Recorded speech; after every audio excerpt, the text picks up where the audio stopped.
We are showcasing a new product which is called Cooling Tornado. With the help of this Cooling Tornado, you can increase the efficiency of the cooling in your mold and you can reduce the cycle time.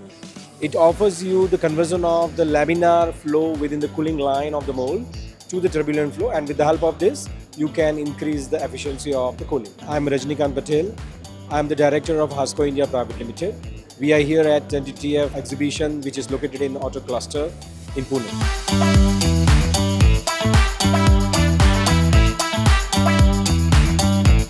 HASCO is basically a German company. We have started our journey in the year of 1924, and in India we have started our journey from the 2003. We are located currently in Bengaluru with the headquarters over there and having a warehouse over there.